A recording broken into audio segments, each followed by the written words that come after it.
Hello and welcome to the G&G podcast. My name is Gabe. And I'm Gato. We are going to be talking about film today. We have a guest today. His name is the Cinema Fan. He has about, he's been on Instagram for a while. So we want to welcome Connor. Welcome. Hey, thanks for having me, guys. I'm happy to be here. Thank you. Thank you for joining us today. I'm really excited for today's podcast, and I've been looking forward to this for, I don't know, when did we talk about this? Forever ago? Yeah, it's been a minute. Yeah, we've been trying to get set up for a while now, but yeah, I'm excited too. I've been looking forward to it. Nice. So, woo! Okay, so Connor, tell us about the Cinema Fan. How long have you been doing that for? That's a good question. I actually don't know when the first day I started this account for a school project when I was at UU in my digital marketing class. And initially I was doing it just so I could get in the class, but then I started getting a lot of followers. I found it kind of a fun, creative outlet for me to express my appreciation for film. I was surrounded by a lot of people who also love film, so that was enjoyable. And it's been going strong. So people started following me. People actually like the content I was making. And so I was like, am I going to keep this up? And today I just do everything from film reviews to I share my favorite movie scenes. I'll do fun stories about like movie trivia, and sometimes I'll do like little tribute videos, like my favorite movies of 2019 or 2020, or my favorite Martin Scorsese films, or my favorite superhero films, so stuff like that. But yeah, it's a place where if you like movies, you can follow it, and you can hopefully get something out of it. What's your favorite movie? I want to know. My favorite movie. That's a good question. Because for me, it's a constant change all the time. But my favorite movie ever since I was a kid, it's got to be Empire Strikes Back. I love Star Wars. And so as a kid, that was like the movie for me. I loved it. I loved this snow planet Hoth. I just loved everything about it. But if we're talking about like more of a traditional sense, like a film, I'd got to say maybe Shawshank Redemption. It's got to be probably number two. All right. Well, those are really good choices. I mean, Star Wars. I'm right there with you. Star Wars is probably my favorite franchise. It used to be Lord of the Rings when Lord of the Rings came out. Yeah, that was my favorite for a long time. But something clicked with me with Star Wars. It's funny because the new Star Wars. We talked about this last time, but like new Star Wars movies came out. And it like ignited this thing in me. It just kind of like brought me back to my childhood. Yeah. Even though the sequels are not my favorite movies, I really freaking love Star Wars. And I felt like a child when I was 31 years old at Disneyland in the Star Wars world. So yeah, I'm right there with you with that. Those are good choices in movies. I do love Star Wars, yeah. I would say my favorite, all-time favorite film, Saving Private Ryan. Ooh, that's wow. See, that's a good one, but like I can't watch that. Like it is a tough watch. Like it's no question a phenomenal movie, but like if you're asking me if I want, like if you're going to say, hey, Friday night watch Saving Private Ryan, I'd be like, there's no way. Like I can't watch it. It's just hits you right here. It's tough. It's hard. That last line, or the part where he's in the cemetery. And he goes, "Am I a good man?" Right at the feels. Gosh, movies are just relentless, man. I can't. It's like Shawshank. No, it's like Schindler's List. It's like it's a good movie, but it's not a movie you want to watch more than once. Yes. Yep. So, just to be clear, my favorite movie is Gladiator. Oh yeah, that's a good one. Yeah, we just watched it a couple of weeks ago. Yeah, time. Wait, what? What was that? Did you watch it for the first time a couple weeks ago? No, we did like. Okay. But you know what's funny is like so when I met my fiance, that was one of the first like we said this on our first date. She told me that was her favorite movie too, and I was just like, this is it, right?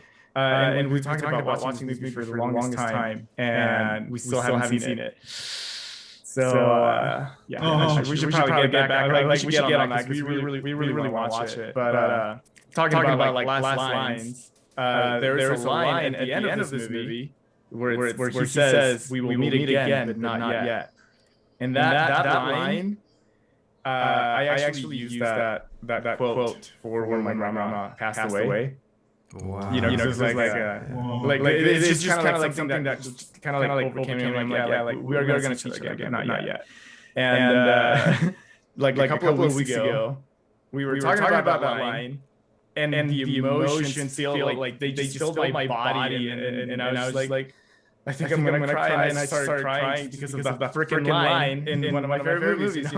Even though it has nothing to do with it, but it has everything to do with it. But yeah, I love that movie. I think it's one of the best movies like ever made. That still holds to today, like cinema. If I'm not, fun fact about Gladiator. Well, it's kind of a fun fact about Russell Crowe more than Gladiator. But Russell Crowe was the lead actor in both the Oscar winners for Best Picture with Beautiful Mind, and then the next year Gladiator. So you had two in a row. Double whammy. Wow. I don't think it's ever happened. I think that was like the first actor in the lead role in two in a row Oscar-winning Best Pictures. So that's like pretty good actors. Yeah. All right. Well, speaking of film, we're going to be. There was a quote that came out recently, maybe like a year ago. 2 years ago, to be exact. Who knows, 2020. It was a quote by Martin Scorsese talking about how film is Marvel specifically aren't cinema. And so this is an opinion piece that came out November 4th, 2019, talking about cinema as an art form, and some recent comments about how it's kind of killing cinema. But I just want to more talk about Marvel as cinema. What's your take on that, Connor? Ooh, so I'm going first? Okay, here we go. So I think just the majority of people, I would assume, disagree with Martin Scorsese's quote about how it's not cinema. I mean, look at all Marvel. I mean, Marvel wouldn't be doing so well if it wasn't so popular. Hence why that opinion is probably not very popular. And so, I mean, if we're going to get straight down to it, I would disagree with the quote. That Marvel movies aren't cinema. Kind of like how if someone were to say like a certain art form is art. I kind of think, anything that's with film, even if it's bad, even if in a technical aspect, I think it's still cinema. It's kind of comparing like, is it the Mona Lisa a cinema? Probably not, but I mean, that's like saying, comic books aren't an art form, because they are. It takes animation, it takes art, it takes skill, still do it, and it's important to people. So kind of bottom line is, I think if something moves you in a certain way, even if it's just mindless action, if it's escapism even, I would say, I think it's still cinema, even if on a technical aspect, it may not be, this most impressive cinematography or this, elegant prose and, phenomenal, editing or whatever you want to put it on. I still think it's cinema. But there also is a caveat to that a little bit, because I kind of get where Martin Scorsese is coming from. Because, like I just said, I mean, earlier, there is a difference between a comic book and the Mona Lisa.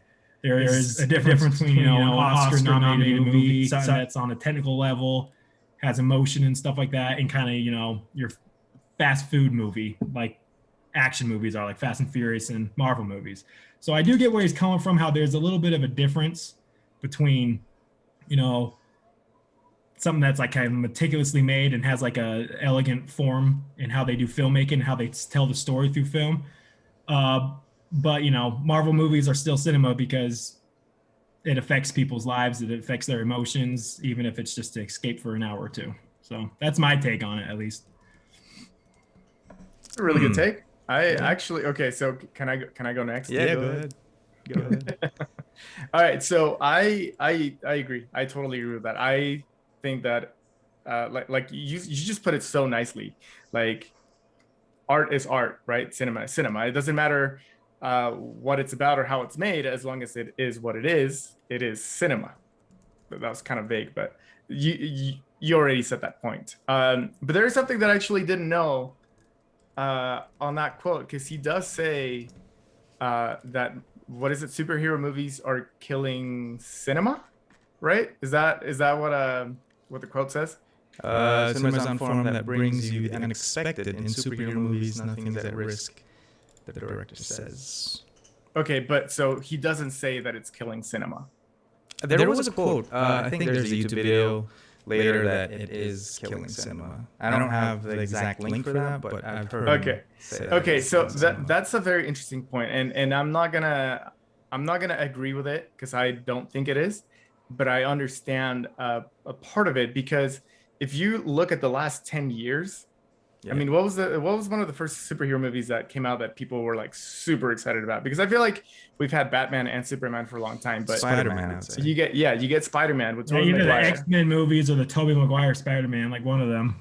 Yes, I think Spider-Man kind of kept its good taste for a little longer than X-Men movies did, but you get those movies and we still talk about them, and then we get a Batman with like Christopher Nolan's Batman with Christian Bale. Yeah. And The Dark Knight is arguably also one of the better movies ever made. Well, I mean, it's top. It's a top tier movie in my opinion. It's so well made. It brings a lot of emotion. It shows like it's very raw for a superhero movie. And from there it just starts to blow up. You know, we get Iron Man that we didn't even know where it was going to go. No. And it turns out it creates this whole universe that's lasted like 10 years. You have all these interconnected stories and stuff like that, just kind of like comic books, but in film mode. And so going back to the point of it's killing cinema, I don't think it's killing it, but I think it's changing it. Because if you, me thinking back even like 5 years, 6 years, like, yeah, you get excited for the next Marvel movie, like, oh, like what's going to happen? Like you get a teaser at the end credits of the movie, but then you're just waiting for it whenever it happens.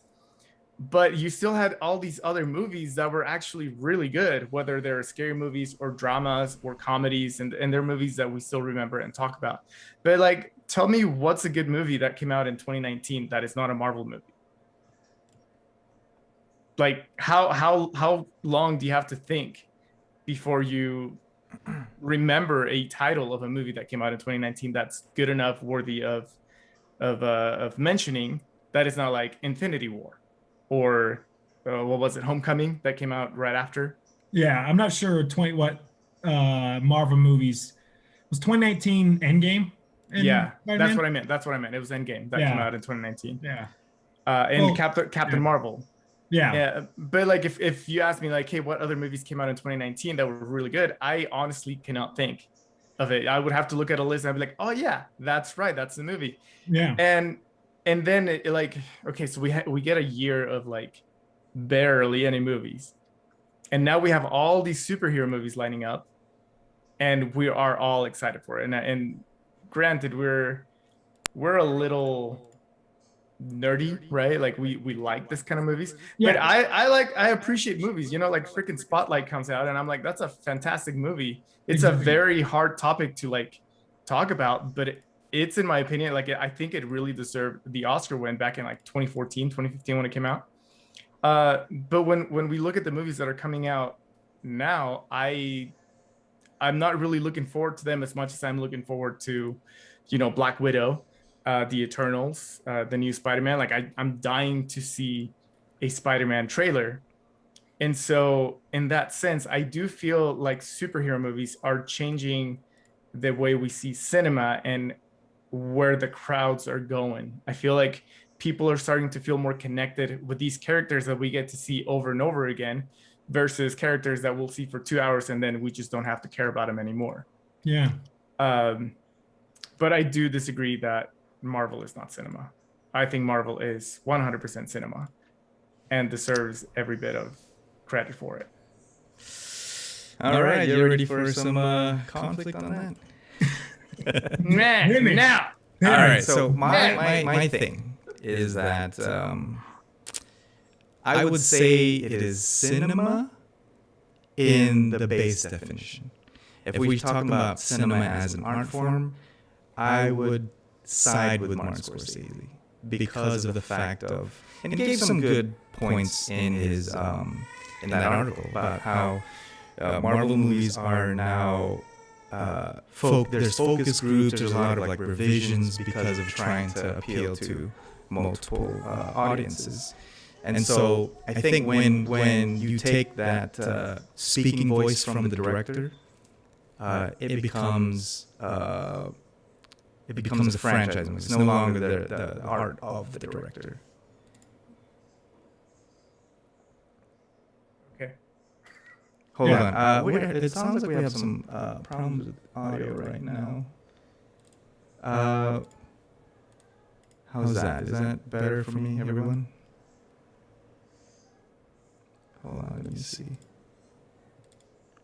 But you guys can keep talking. We're having a moment of silence for How's that, everybody? Is that better? For the death of cinema and Marvel movies. No, I mean, here I'll play devil's advocate a little bit because I mean, I disagree with the if we're just gonna view his statement as just kind of like a flat statement, that's all he meant, it's killing cinema. I'm gonna disagree, but like I said kind of earlier, I see where he's coming from. I understand what he's saying because, in my personal opinion, I mean, there isn't a Marvel movie that I would think is worthy of, a Best Picture nomination for an Oscar. I mean, they're fun movies. I love them, but there's a difference between them. On a technical aspect, they're nothing impressive, as in like, the acting isn't like this mind-blowing thing. It's not really emotional. The cinematography is kind of just, it can look good at times, but in the most part, they're pretty bland cinematography. So there are things about Marvel movies where that they're meant to be popcorn movies. But then when you look, when you're asking about like what movies in 2019, there are different movies in the Marvel universe. I mean, like, that's a good, like Ford versus Ferrari, for instance, or Little Woman, or Parasite even. There is a kind of a difference between a Marvel movie where, its only objective really is to be entertaining. I mean, that's kind of really what it is. And also but now you can say their objectives are a lot different because it's gotten just so massive with all these different characters. So now there's, getting emotional connections with each character. But, with all these other movies, they put a lot more focus on the acting, the cinematography, the set design, the costume design, the direction. Like 1917, a phenomenal movie because they did one-shot takes. Like, absolutely blew my mind on the technical level of how he could possibly do such long takes with such, meticulous cinematography with complicated, choreography. That in itself is something that, like, you can't see from Marvel movies. And a good example of it not working in Marvel movies is there is a scene in Black Panther where they try to do a one-shot take. And I don't know if you guys know what scene I'm talking about, but they're like in a casino and there's like a fight breaks out. I don't think I remember this actually. So what movie is it? Black Panther. Oh, okay. Wait a second. There's a one-shot attempt. Oh, yes. In the casino, and it is like, just not to be too fine a point on it, but it's pretty bad because the one-shot take is like maybe a minute and a half, 2 minutes. Yeah, there's like 12 takes that you can notice. And so, there's a vast difference between, 1917's technical aspect of cinematography and stuff, and then Black Panther, which you can obviously tell when there's cuts, it doesn't flow right, and it's not even that long. And so, and that's one example where Black Panther was nominated for a Best Picture, and I just thought, was it good? Was it culturally, impactful? Yeah, but it had a lot of problems too, where I was like, this does not belong in the list of all these other incredible films. So that's just me. Yeah, and that's kind of the point I'm trying to make, is that even though it can be art, it doesn't have to be entertaining sometimes. I mean, the example I want to give is like Christopher Nolan. I love what he does with his movies because of the technical aspect.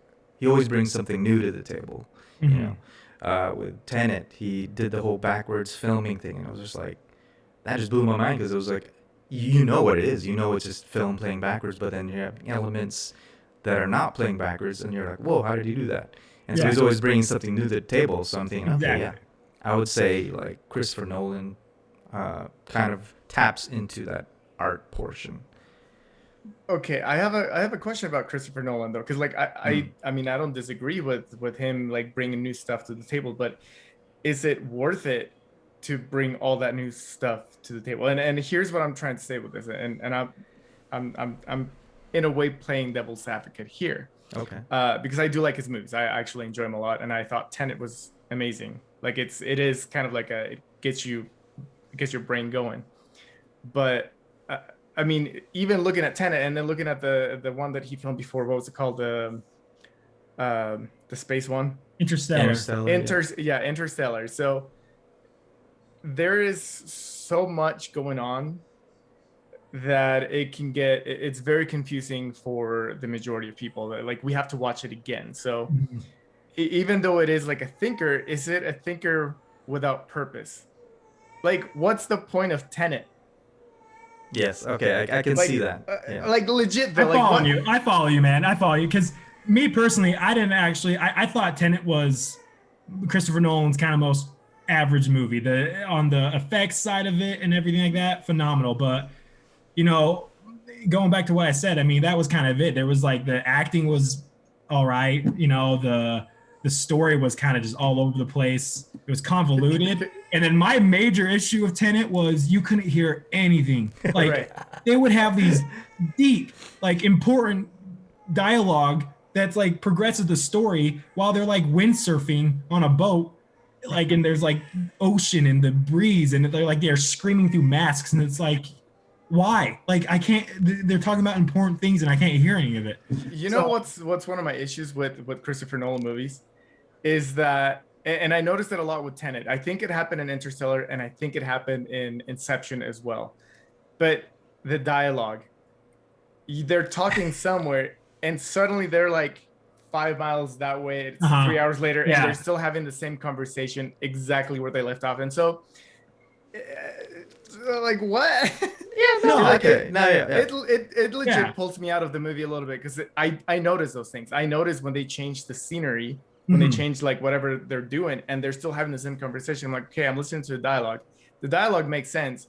What I'm seeing makes no sense. Tenet was really bad.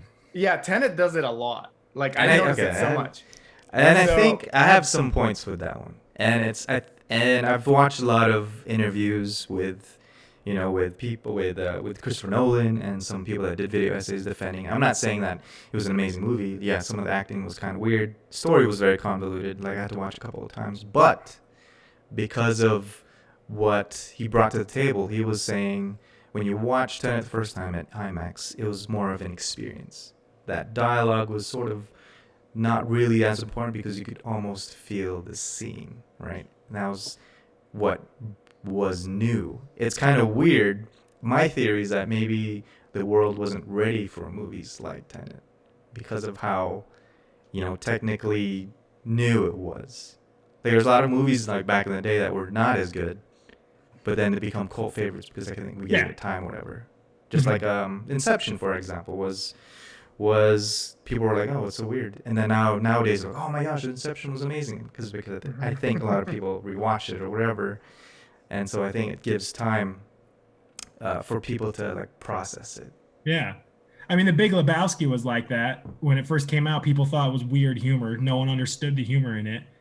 It's because it was a new kind of humor. It was this really bland, dry humor in The Big Lebowski. And so, now it's a cult favorite. It's like one of my favorite comedies ever. But at the time when it came out, it was Coen Brothers. People didn't like it because no one really understood. Like people were left. They're like, that wasn't funny.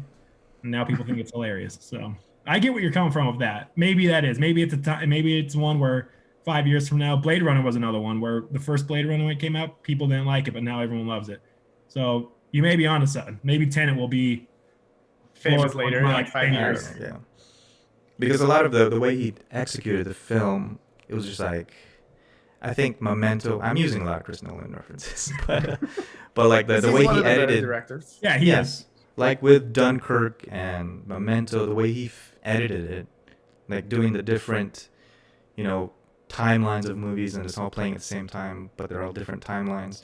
Like I think that concept was something new he brought to the table, and so I think I could consider that art. Is that something I would watch over and over again? Maybe not, but definitely brought something new to, my brain to like see something. So I think that's where I'm thinking in terms of cinema as art. With Marvel, yeah, it's something predictable. It's the bad guys are always lose in the end, even though I guess Infinity War was an exception. Yeah. But like it's But it is pretty cookie cutter. It's pretty cookie cutter. I think the example would be go ahead. No, tell your example. Like the example would be like a Picasso painting. We look at Picasso paintings. They look like scribbles or whatever. There's people that will love it. People would pay like millions for it. It's something I personally wouldn't get. But is it considered art? Appreciate yes. Opposed to like a poster of a car or a poster of, and there are artful pictures of car, but just a standard picture. Would it be art? Maybe not. It's more of like a commercial thing. And I think that's where Martin Scorsese was getting at. And I'm going to jump on that real quick, because this is kind of with what I like what you said there, because you're talking about Christopher Nolan and what he's good at, and he's good at technical aspect stuff. Like when you watch a Christopher Nolan movie, I mean, you can almost watch a Christopher Nolan movie and not know it's him, but know it's him, just by the way it's filmed, by the technical aspect. But like he has weaknesses, like his dialogue isn't like phenomenal. His, the acting isn't really a strong suit in it. It's more of a technical aspect and a story aspect. And then you look at, let's say Quentin Tarantino, one of his like biggest things is dialogue. Like he has like witty, fun, really natural fitting dialogue. Like it connects you. Like the movie he has a lot of action, but the movie doesn't need action because you're so engaged in just people's conversation. Yeah. And so what I'm trying to get at is, these directors, Martin Scorsese, David Fincher, these people have their own strengths, and you can tell them in the movie. They have these techniques, I guess you would say, about film, but you don't see that in Marvel movies. Like, you don't. The directors of Marvel movies, it's kind of like what you were saying earlier. They kind of have an agenda, and they need to follow that agenda. Yeah, they can sway from it a little bit, but like you don't really see. I mean, I guess you could maybe argue that Guardians of the Galaxy is very what's that? James Gunny. Like it has his vision in it. But like a lot of Marvel movies, though, the director's technique and vision isn't really very obvious as it is in Quentin Tarantino movies, Christopher Nolan movies, Martin Scorsese movies. So like there is an art form, a technique, and things that are people good at. And Marvel kind of does that at a base level. It does everything kind of just at a base level. But then there's other movies where people who get nominated for awards is because they're excellent at what they do, not just kind of being a base level at what they do. So I kind of like what you said earlier, though. Going off what you said. Here's a point of view for Marvel movies, because I get that. I get that Marvel movies are made more for just, what did you call it, a popcorn movie? Like it's just for entertainment. Kind of like Fast and Furious. Like they started with, I mean, the first one's kind of cool. It's pretty normal for what it's supposed to be, and then it turned into this like super fantasy movie that makes no sense, but it's still fun to watch, and I love watching those movies. Now with Marvel, though, I get that it's very linear, it's very predictable, but we do have those moments of surprise. I mean, Homecoming. I think one of the reasons Homecoming is one of my favorite movies is because it has one of the plot twists, like one of the best plot twists ever, because I was in shock when it happened. You know what I'm talking about? Have you guys seen Homecoming? Are you talking about the dad? Yeah. Awesome. That reveal shocked the crap out of me. I just couldn't believe it. And I thought that was like really, really well made. Oh, yeah. And so when you're talking about like what you're bringing to the table, even though this is a Marvel movie, it's a Spider-Man movie with a relatively like newer actor. You have one of the best plot twists in I think in all of Marvel, but even in like cinema overall, I think it's something that you just don't see it coming. And kind of like going off of like Spider-Man, Tom Holland's line in Infinity War towards the end of the movie, the fact that was improvised that it went along with everything, and it's just felt so natural, normal for what it's had going on. And when I heard him say his line, I like started crying because it was a very powerful statement. And the funny thing is, like, you see, okay, I'm sorry, spoilers ahead for those that have not seen Infinity War and want to see it. I'm gonna say something, okay? So skip away like 2 minutes or something. Get warned. Okay, so we get people that are like dying. They start disappearing one by one, and I'm looking at all these, like, superheroes, actors that we've followed for years, and they're dying, and I was like, oh man, that sucks. And then Peter comes, and then he's just like crying and freaking out, and he's like, I don't want to go, like Mr. Stark, and he's like hugging him and like grasping for his life. And then as a Marvel fan, that you understand that Spider-Man has like life regeneration, like super fast life regeneration, meaning that he has been dying for a long time, but his body's like trying to not die.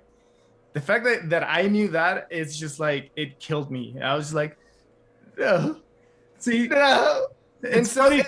and it's good acting. That is good acting, in my opinion. True. And I think that's worthy of consideration for an award. I'm not gonna say an Oscar, like give him an Oscar for that line, but I think that if he's able to submit to his character, like Tom Holland, and come up with that on the spot, I think that's worthy of like looking into for some sort of award, or like higher recognition than just YouTube videos saying, hey, did you know that was improv, and he's just really good at what he does. Yeah. I didn't know that about I always wondered that like when I was watching Infinity War, I want to be like, so everyone else dies in like 2 seconds, but he gets this, like, he gets to do a monologue at the end of, like, so. Right. I'm glad that makes sense, because that's actually really cool. I did not know that little chest, like little, I don't know what you want to call that, little egg, it's not an Easter egg, but whatever. It's right. Yeah. I don't think it's something that a lot of people like would know, but like, yeah, if you kind of understand like his character, like, that his healing abilities are kind of like Wolverine. Yeah. He just heals really fast, and so it makes sense that he's feeling it. He's trying not to die, and so again, to me, that's top notch. I think Tom Holland's a fantastic actor. I've seen him in his other movies, and I think he does a pretty good job. Even if the movie is not great or the storyline is not great, I think him as an actor is good. And I guess my question is here, like, if let's say this new Spider-Man comes out, and it's not just a fun, entertaining movie, but it has a really good story, and Tom Holland delivers the character the way it was always meant to be, would that be worthy of an Oscar? Or are we just gonna discard it or him because it's a Marvel movie? I mean, that's a good question. I mean, and I'll answer this with something that I do know is, and I agree. I'm not saying that Marvel movies can't have little nuggets of really good acting and really good cinematography. Like when I just said that Black Panther, I didn't think it belonged with the Marvel, the other Oscar winners. I agree with that, though. Yeah, I would say it did have good cinematography. There are times in it where like the scenery, I was like, dang, like that is beautiful. But then like I'm talking about kind of majority, because there's movies that get nominated for Oscars where they don't just have nuggets, the whole film is a nugget, the whole thing has great cinematography in it. And if we're going back on like, what does Marvel need to do to get nominated for an Oscar? They've already done it with Black Panther, but answering your question, like with this new Spider-Man, with like superhero movies, like you mentioned, The Dark Knight and Logan. Have you guys seen Logan? Logan was good. Those movies, I mean, that pushes my, threshold for saying, yeah, they could be nominated for Best Picture, because, I mean, you're talking about that scene with Tom Holland in Infinity War. It makes me think of, what about Hugh Jackman's performance in Logan? I mean, it's like just phenomenal. The movie is a heart wrencher. Like, it's not a superhero movie at all. It's like depressing. It's sad. It's gritty. And the cinematography is good in it. It doesn't just look like this cheap run-of-the-mill movie. It has like some impressive visuals. And so, I mean, if you're saying that, like if Tom Holland can, if they can stretch that performance out that he has at the end of Infinity War for a future movie where they can really capitalize on that stuff. I mean, if you would have told me that I would think that an X-Men movie would be nominated for an Oscar, in my opinion, like when I walked out of, let's say, I don't know, what's the last one that came out? Dark Phoenix? I don't know. Dark Phoenix. But if you would have told me that, I would have been like, you're crazy. There's no way an X-Men movie could ever, in my mind, be considered for an Oscar. But then Logan comes out and blows me away. So let's just say, I would say yes. If Spider-Man comes to the table and they bring everything to the table like Logan did, then I would nominate it for an Oscar for sure. But so I guess what would be the difference between Logan and all the other Marvel movies? What set Logan apart? So for me, when I watch Logan, it has, it's not as campy, it's not as corny.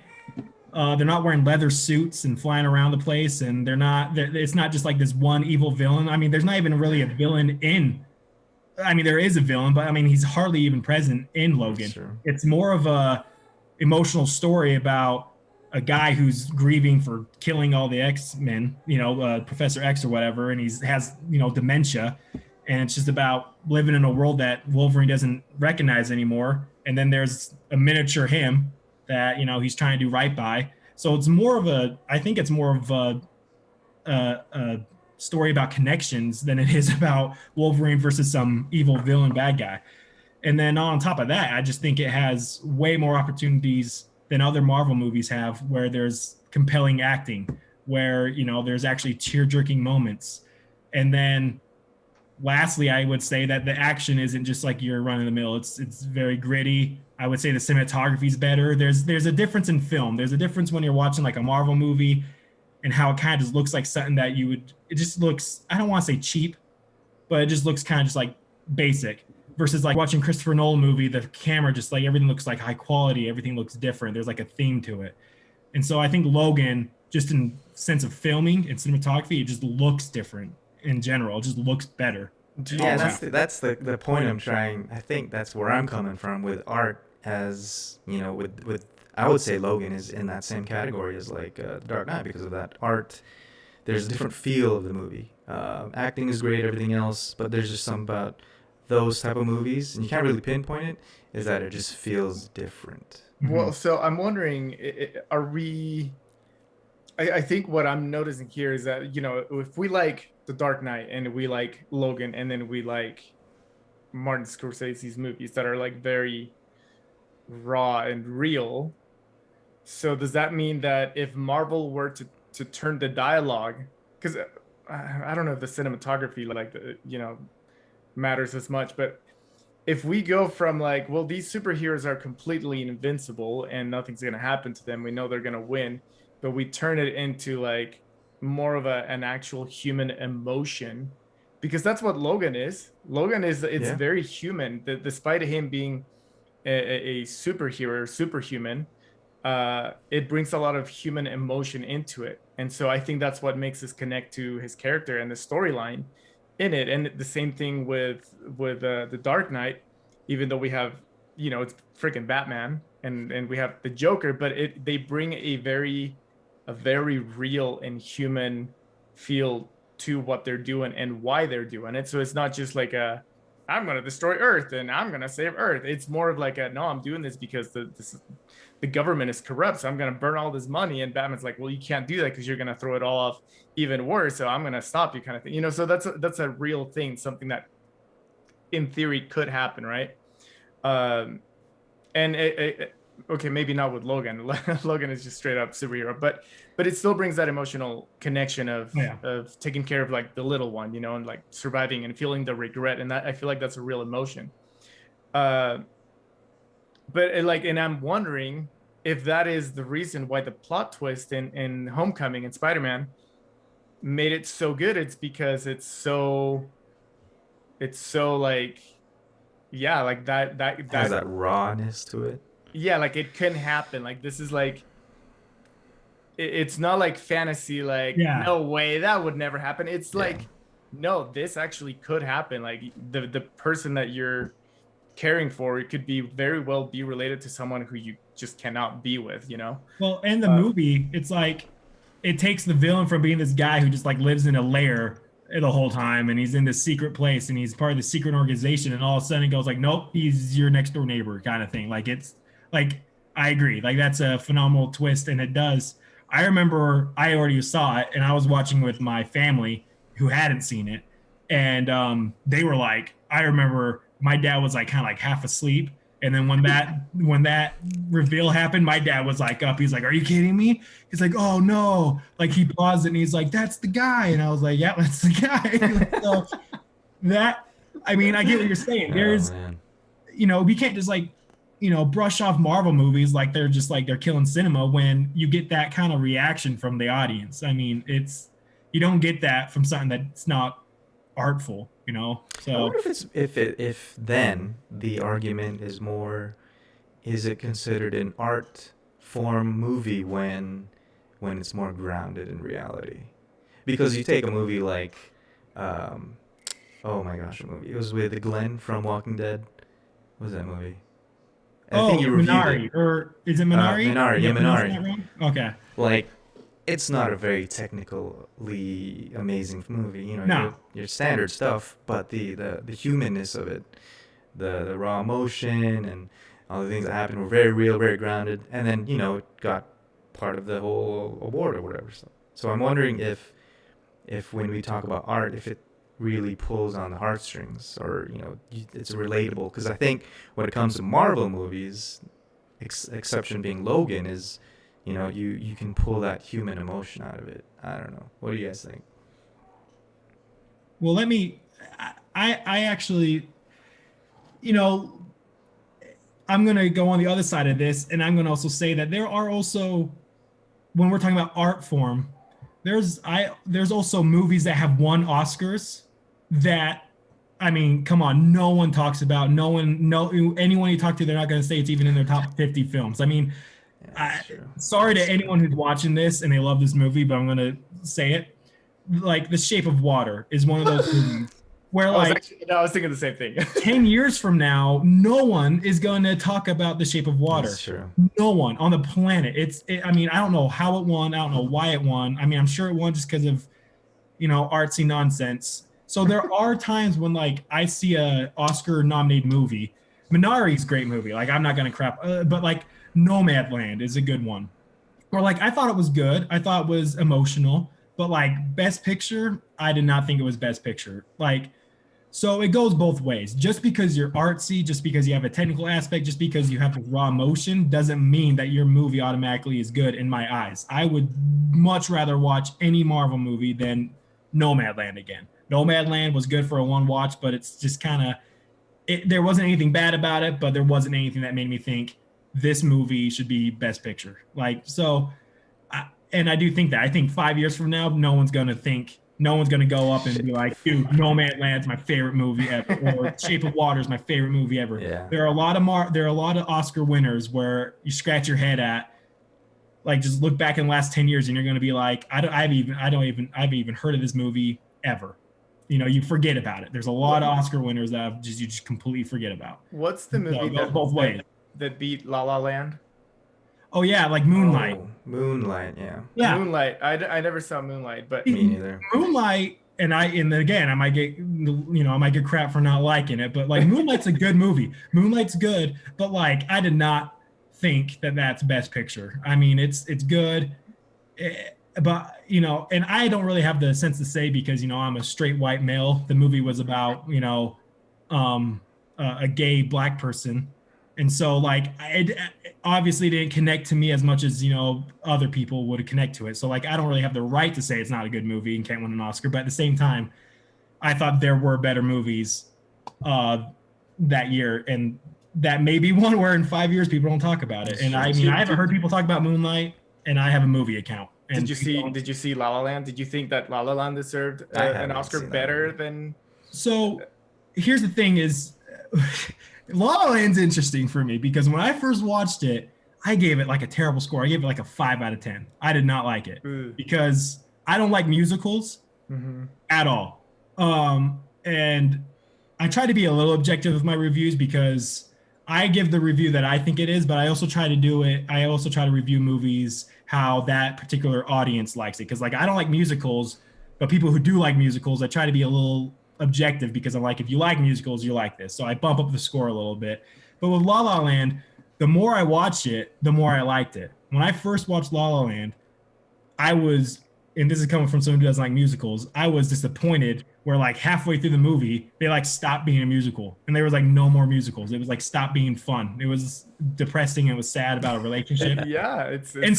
I didn't like that. But on a technical aspect, like that opening scene like blows my mind. And I do think that that movie's worthy of a Best Picture. Not that I would vote for Best Picture, but if it won, I wouldn't be mad about it because I understand how creative it is and, you know, the camera work and just the sheer number of people having to be like, just, you know, right on the money with timing and stuff during that opening scene. I mean, it's just, it was a lot of fun for the first 30, 40 minutes. And then it stopped being fun.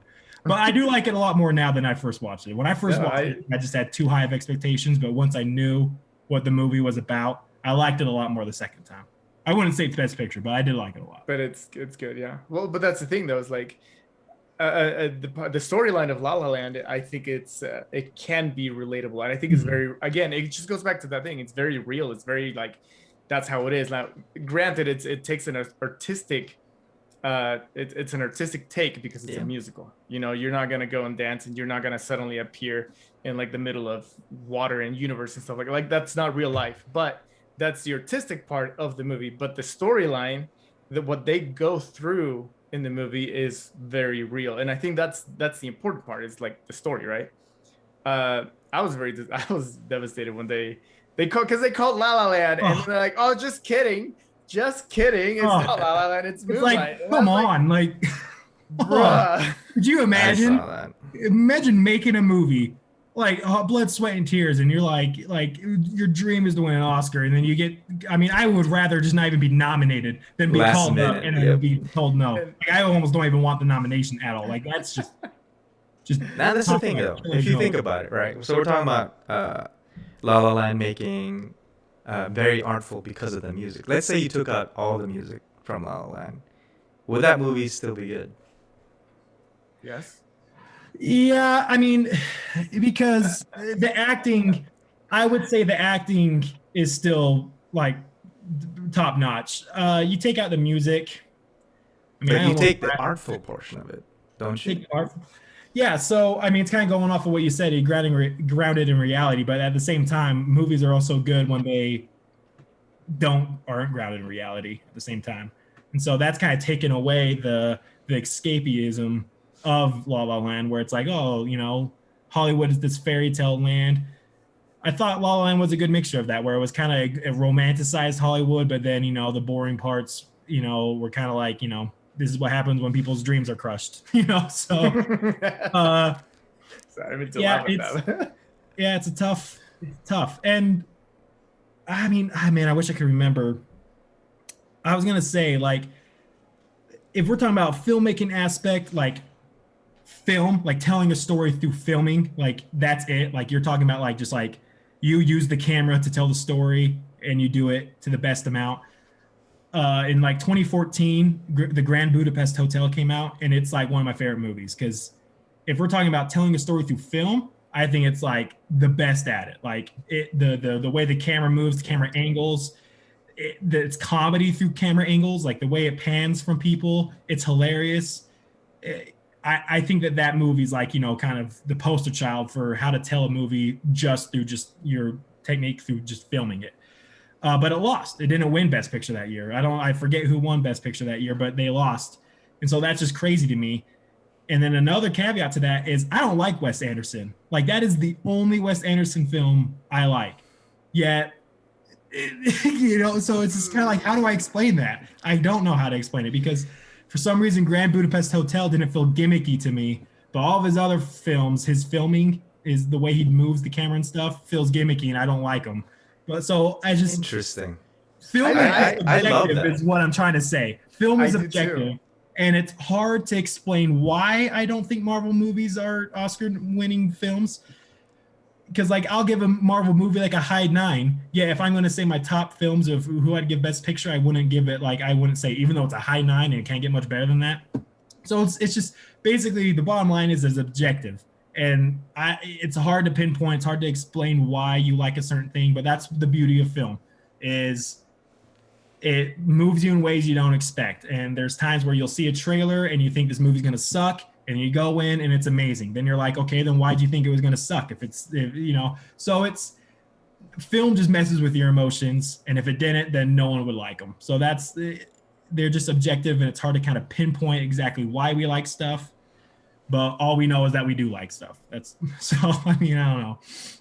That's a very good point, but go ahead, Gabe. No, you go ahead. Well, I was just gonna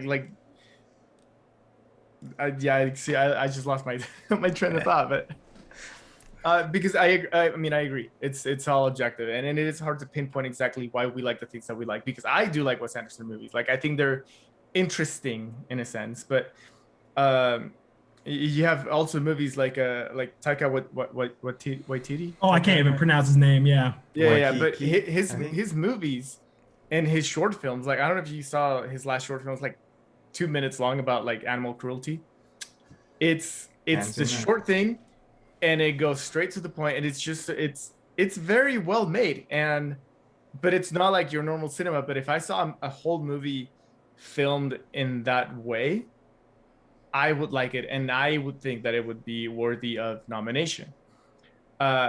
So going back to Marvel, I mean, their cinematography is fun, and I think that they have some really good shots. I mean, you have action movies that, fight scenes, you got the camera going all over the place, that they do that on purpose because action, Yeah. And then you have scenes like in Captain America Civil War, where the shot is literally just, it's a steady shot, and it's just like zooming in, or maybe it's zooming out, I don't know, and then you see the fight going, and it's just so clean.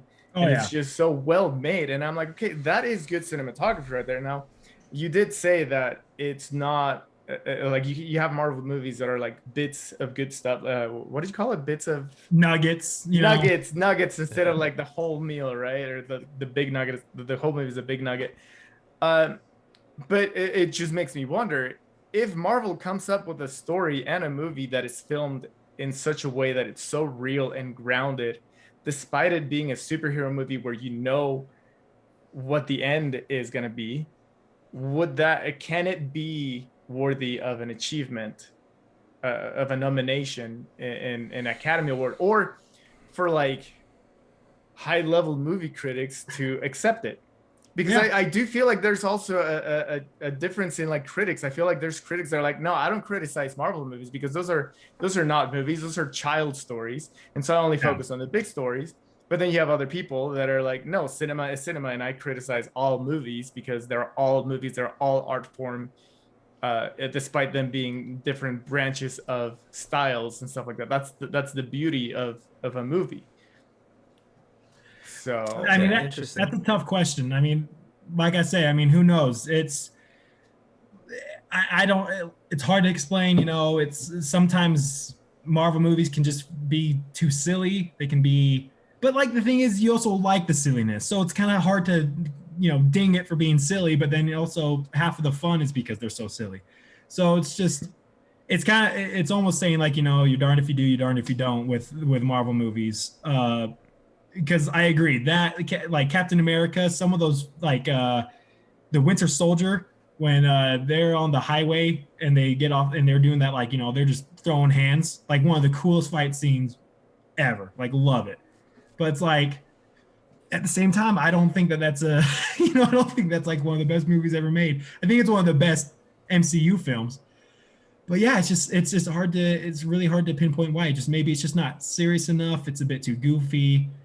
And there are people who are pretentious. There are people who are pretentious out there. So I'm not gonna you're right.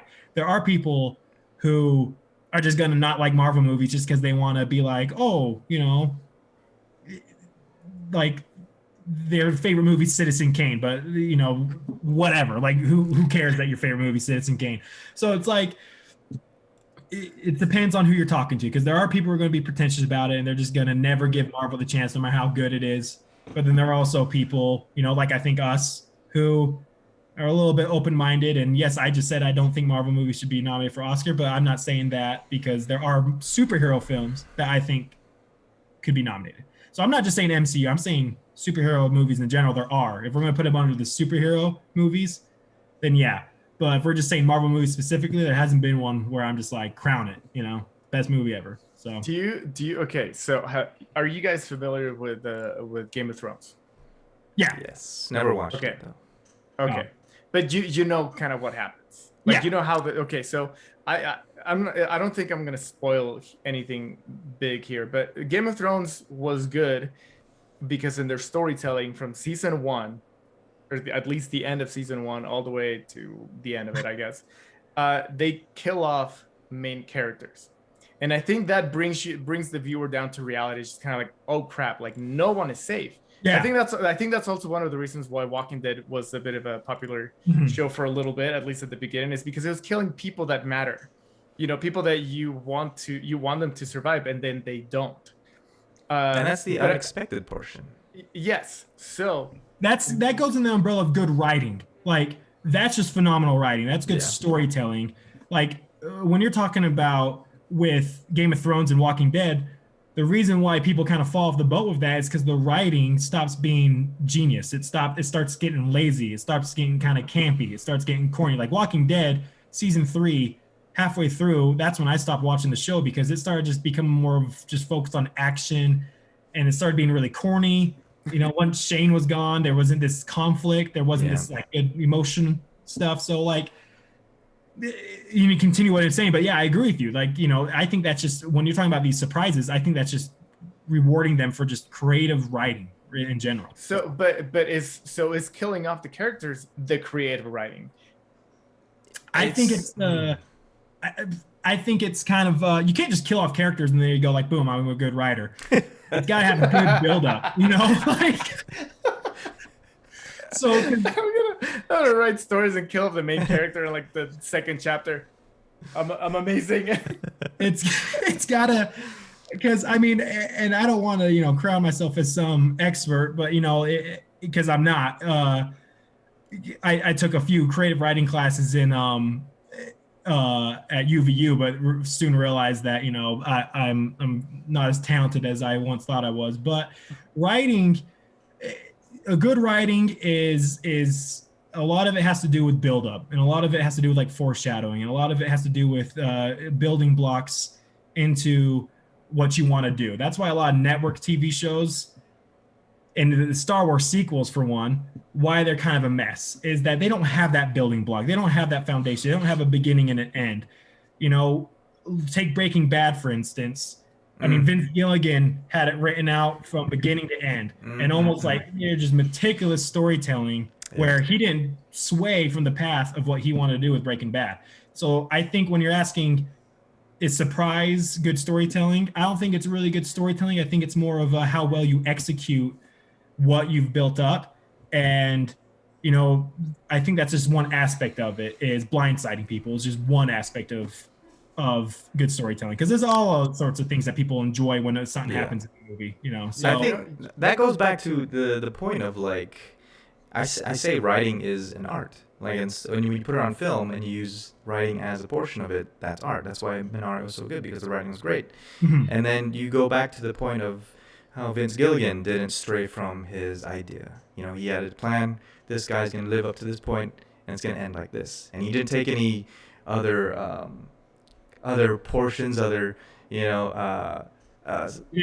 studies, or he didn't say, oh, the network wants to do this. This is what the people want to do. He didn't stray from that. He didn't take in that. And I think that's where Marvel kind of does it. They're saying, okay, they screen it with somebody and they say, oh, we got to take that out because it doesn't resonate with people. I think that's when the art form becomes effective, because it's now becoming other people's voices rather than the director's voice. Does that make sense?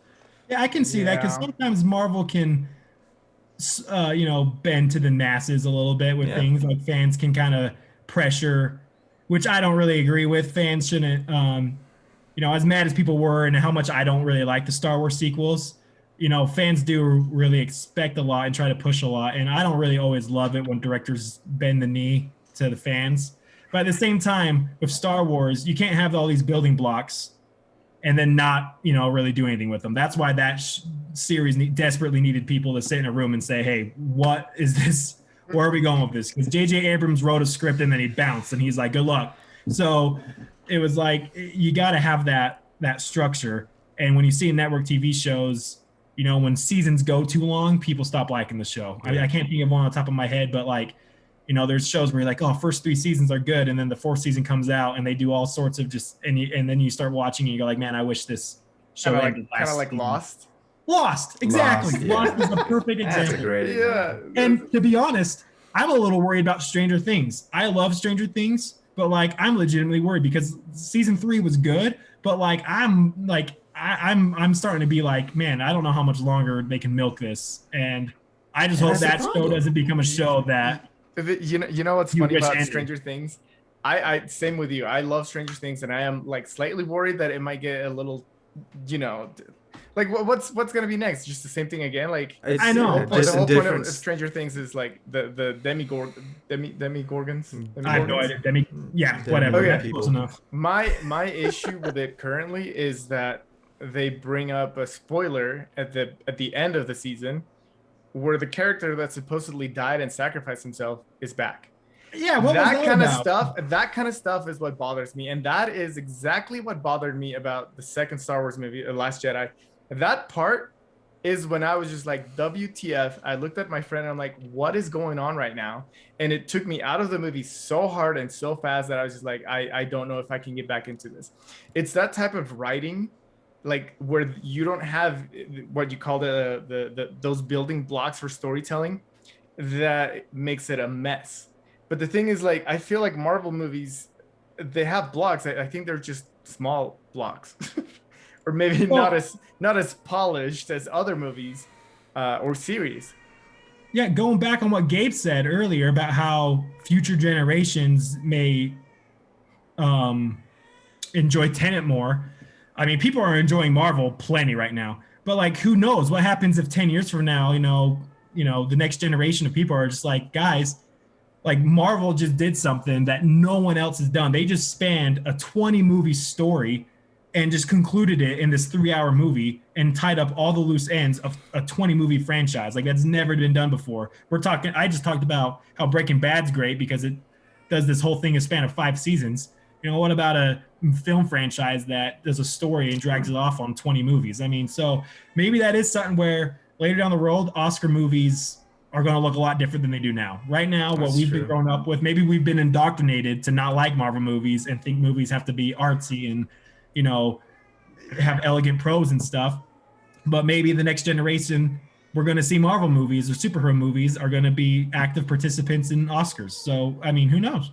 That's a good point. Yeah, that is a good. I think you may have changed my mind in that aspect.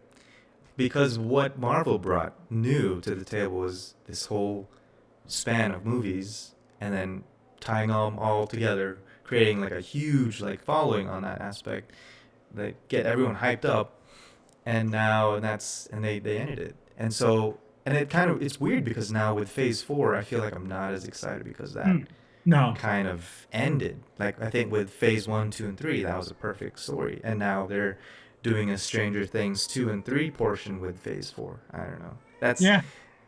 Yeah, Phase 4 has yet to, like, I mean, I enjoyed Winter Soldier and the Falcon, and I enjoyed WandaVision, but like it's getting so convoluted, and I don't know, it seems like a chore almost. It's like, man, I gotta watch series on top of 20 movies. Like, I mean, it's just hard enough. You have to keep up with all of the stuff to understand what happens in the next movie. Oh, it's like mind numbing because it's like I complain, but then I watch it, and so they have me by the neck because I want to be like, man, I don't want to watch 15 series of Marvel and then 20 more movies, but here I am just giving them money and being like, let me watch more. So I agree though. Phase 4, we could probably talk about too much, but I'm watching it. So what am I gonna do? So we could probably talk about that another podcast. That'd be a great topic to talk about. I agree. I think we need to have we need to have you back. Yes. to talk I would about more love it. stuff. Want to be back. This was a good conversation. No, I love it. Yeah, well, everybody, thank you for tuning in with us. The G&G Podcast, episode 10. Congratulations to us. Yay, 10? Right? Holy crap! Yeah, congratulations. Got our to own us. Marvel thing going on here. 20, right? Yeah, Anyway. can you see back there? I got Tony Stark and Iron Man. Ah. That's art right there. Yeah, there you go. That's all. That is art. But if you liked what you heard and you enjoyed chilling with us, just like and subscribe. Yeah, please don't forget to leave us comments, not just on the live feed, but if you watch this after, let us know what you think. Let us know your thoughts. Is Marvel cinema or is it not? And what's your favorite movie? Let us know in the comment section below. Don't text me. Yes.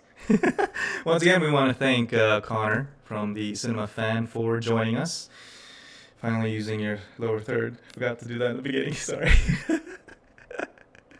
But we will catch you next time. Thanks for watching. Peace.